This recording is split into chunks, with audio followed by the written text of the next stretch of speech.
बढ़ते आगे, बड़ी खबर मिल रही है राजसमंद से। यहां 3 बच्चों की मौत हो गई। 3 मासूम बच्चों की डूबने से मौत हुई है। ग्रामीणों ने तीनों के शव बाहर निकाले हैं। वहीं जैसे ही ये सूचना परिवार को मिली, परिवार में मातम छा गया। आमीठ थाना क्षेत्र के भादला गांव में ये घटनाक्रम सामने आया है, जहां 3 मासूम बच्चे डूबकर मर गए। ग्रामीणों ने तीनों के शव बाहर निकाले। परिवार सदमे में है।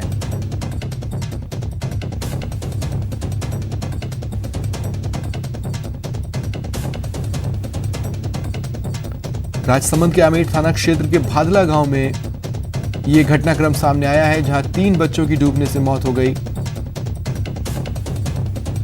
तीनों मासूमों के शव बाहर निकाल लिए गए। दौसा में ग्रामीणों ने अर्धनग्न प्रदर्शन किया है। बांदीकुई में ग्रामीणों ने विरोध किया, अर्धनग्न होकर रैली निकाली और एसडीएम को अपनी मांगों से जुड़ा ज्ञापन सौंपा। दरअसल ये प्रदर्शन अतिक्रमण के खिलाफ हुआ है। चारागाह भूमि पर अतिक्रमण हटाया जाए, ये इनकी मांग है। अनंतवाड़ा गांव में दबंगों पर अतिक्रमण का आरोप इन्होंने लगाया है।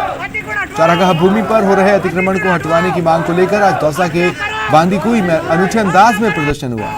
बांदीकुई उपखंड के अनंतवाड़ा गांव के ग्रामीण बांदीकुई उपखंड मुख्यालय पहुंचे और अंबेडकर सर्कल से एसडीएम कार्यालय तक अर्धनग्न होकर रैली निकाली। इस दौरान ग्रामीण नारेबाजी करते हुए एसडीएम कार्यालय पहुंचे और बांदीकुई एसडीएम पिंकी मीणा को चारागाह भूमि पर अतिक्रमण हटाने की मांग को लेकर ज्ञापन सौंपा।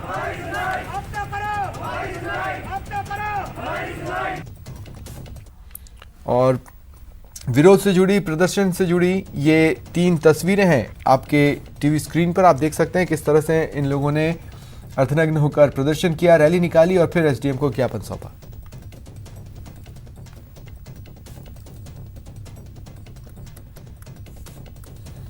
में दबंग लोगों द्वारा एससी बस्ती एवं चारागाह भूमि पर जबरदस्ती कब्जा किया जा रहा है, जिसमें जैसे कि ट्रैक्टर, फावड़ी आदि लेबर लगा रखी और इसको 10-15 बीघा जमीन को कवर कर चुके हैं। गरीब आदमी है जो जिनका शोषण हो रहा है। ऐसी वर्ग की जो आज 10 बीघा अलॉटमेंट हुई थी, उसको भी सोन कास्ट द्वारा शोषण, दबंग आदमियों द्वारा शोषण किया जा रहा है। और चलिए कुछ और तस्वीरें आपको दिखाते हैं। कोटा में शराब तस्करों के खिलाफ बड़ी कार्रवाई हुई है।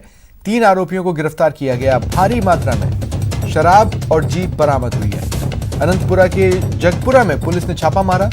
फिलहाल आरोपियों से पूछताछ चल रही है।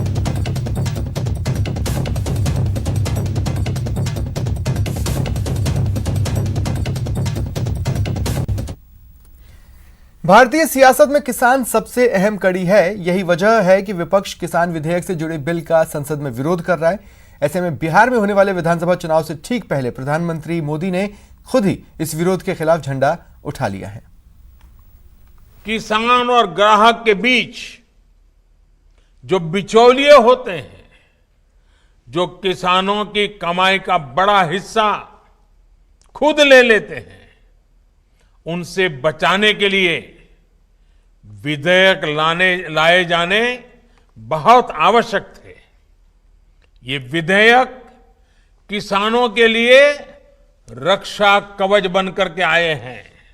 और आज जब वही चीजें जो इतने दशकों तक देश में राज करने वाले लोगों के मैनिफेस्टो में है, वही चीजें भारतीय जनता पार्टी एनडीए सरकार कर रही है, किसानों को समर्पित हमारी ये सरकार कर रही है, तो ये भांति भांति के भ्रम फैला रहे हैं। अब ये दुष्प्रचार किया जा रहा है कि सरकार के द्वारा किसानों को एमएसपी का लाभ नहीं दिया जाएगा। ये भी मनगढ़ंत बातें कही जा रही हैं कि किसानों से धान, गेहूं इत्यादि की खरीद सरकार द्वारा नहीं की जाएगी। ये सरासर झूठ है, गलत है, किसानों के साथ धोखा है। हमारी सरकार किसानों को एमएसपी के माध्यम से उचित मूल्य दिलाने के लिए प्रतिबद्ध है। पहले भी थे, आज भी हैं, आगे भी रहेंगे। सरकारी खरीद भी पहले की तरह जारी रहेगी। कोई भी व्यक्ति अपना उत्पादन जो भी वो पैदा करता है दुनिया में कहीं भी बेच सकता है। भारत में अब कोरोना का संक्रमण 50-60 नहीं बल्कि 90,000 की औसत से रोजाना बढ़ रहा है और भारत में संक्रमितों के कुल केसेस 52 लाख को पार कर गए। वैक्सीन आने तक ये बता पाना मुश्किल लग रहा है कि इसकी रफ्तार पर ब्रेक लगेगी या यूं ही संक्रमण असावधानी बरतने पर बढ़ता जाएगा।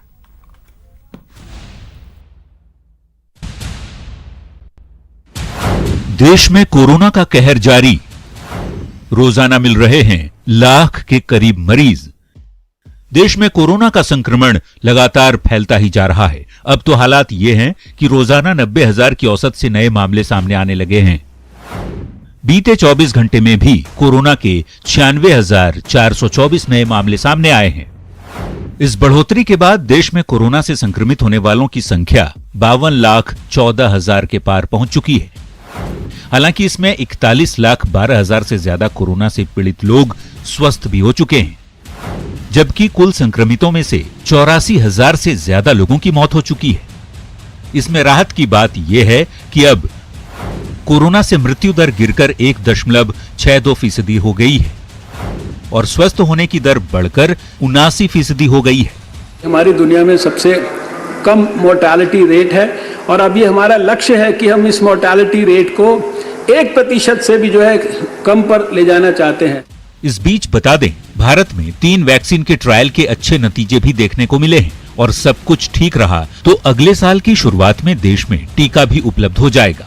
भारत में हमारे जो कैंडिडेट वैक्सीन हैं उसमें 3 लगभग ऐसे हैं जो फेज 1, फेज 2 और फेज 3 के अंदर पहुंच गए हैं।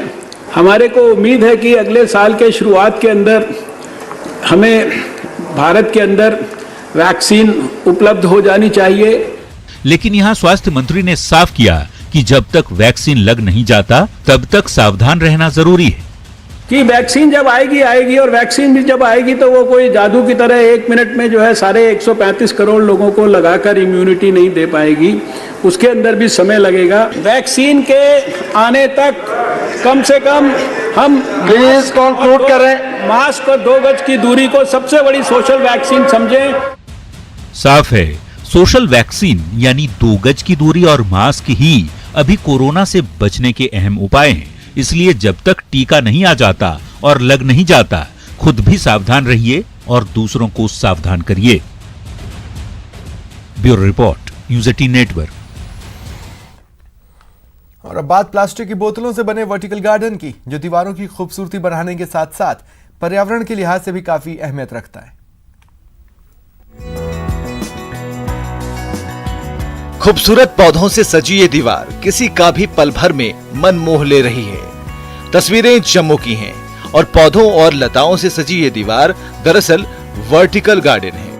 इस वर्टिकल गार्डन की कल्पना को साकार किया है जम्मू की पर्यावरणविद डॉक्टर नाजिया रसूल ने, जो पेशे से यूनिवर्सिटी में प्रोफेसर हैं। डॉक्टर नाजिया का साकार किया ये वर्टिकल गार्डन वाकई खूबसूरत है, लेकिन इस खूबसूरती को डॉक्टर नाजिया ने बेकार हो जाने वाली प्लास्टिक की बोतलों से निखारा है। आइए उन्हीं से सुनते हैं वेस्ट से बेस्ट करने का ये आइडिया आया कहां से। नगर कॉलेज में पोस्टेड थी तब मैंने एक सेमिनार अटेंड किया था जिसमें जिन्होंने लेक्चर डिलीवर किया था वो IRS ऑफिसर हैं रोहित मेहरा सर। उन्होंने एक प्रेजेंटेशन दिखाई जहां पे उन्होंने दिखाया कि how we can utilise these plastic bottles. तो वहीं से मुझे एक इंस्पिरेशन मिली और एक आइडिया मिला कि हम किस तरीके से प्लास्टिक को अच्छे तरीके से यूटिलाइज कर सकते। आइडियाज तो सबके पास होते हैं, बात होती है कि कौन उसको इम्प्लीमेंट करेगा, किसमें वो पैशन है, किसमें वो जील है और किसमें वो कंसर्न है टुवर्ड्स एनवायरमेंट कि वो उसको बचाना चाहता है। प्लास्टिक वेस्ट से बेस्ट करने की ठानने के बाद डॉक्टर नाजिया ने पहला वर्टिकल गार्डन जम्मू के गांधीनगर गवर्नमेंट कॉलेज में बनाया और फिर एक के बाद एक कई दूसरी जगहों की दीवारों को वर्टिकल गार्डन का रूप दे दिया। अब कई लोग अपने घरों में बेकार बोतलों से बनी इस खूबसूरत गार्डन को बनाने के लिए डॉक्टर नाजिया रसूल को संपर्क कर रहे हैं।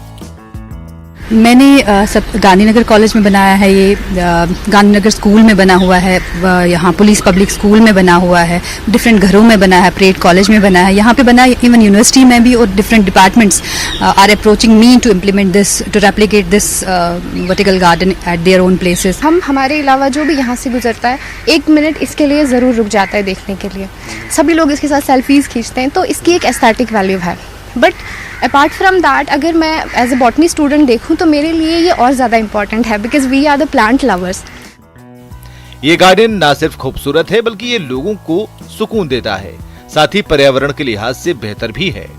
पोल्यूशन फ्री करता है, कार्बन डाइऑक्साइड ऑक्सीजन बैलेंस करता है, टेम्परेचर, अगर इसी वर्टिकल गार्डन की मैं बात करूं तो ये जैसे हम कहते हैं क्लाइमेट चेंज हो रही है दिन ब दिन, we are experiencing extremes of temperature, गर्मियों में बहुत ज़्यादा गर्मी होती है, तो ये देखा गया है जहाँ जहाँ पे बनाए गए हैं 2-3 डिग्रीज जो है कंपैरेटिवली बाकी एरिया से, यहाँ पे जहाँ जहाँ वर्टिकल गार्डन है वो टेम्परेचर कम है। और इसका ये भी फायदा है कि आपकी दीवार भी बच जाती है, क्योंकि दीवार अगर आपका एक्सपोजर हो रहा है कभी ठंड से, कभी गर्मी से, कभी बारिश से, कभी धूप से, तो वो दीवार जो है वो खराब हो जाती है। पर इसमें जो है डायरेक्ट एक्सपोजर नहीं है सन का एंड अदर वेदर फिनोमिना का, तो इससे जो है दीवार भी बची रहती है, तो इसके बहुत से फायदे हैं। पर्यावरण संरक्षण आज वक्त की मांग है। ऐसे में डॉक्टर नाजिया की ये नायाब कोशिश वाकई काबिले तारीफ है, क्योंकि ऐसी ही छोटी छोटी कोशिशों से हमारा परिवेश क्लीन और ग्रीन बन सकेगा। Bureau report, news 18 network. Bharatpur में सिमको फैक्ट्री के कर्मचारियों के मकानों को तुड़वाने के बाद अब सिमको राजकीय स्कूल पर भी गाज गिर गई।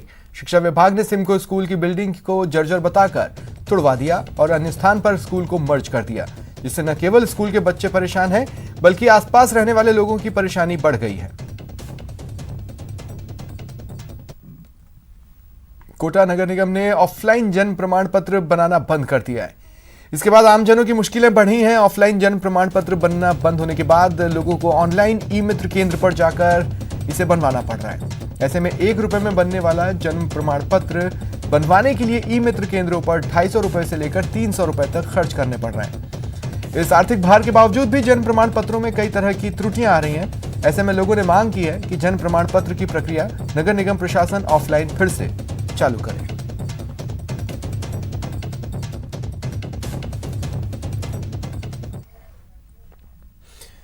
फिलहाल इतना ही, नमस्कार।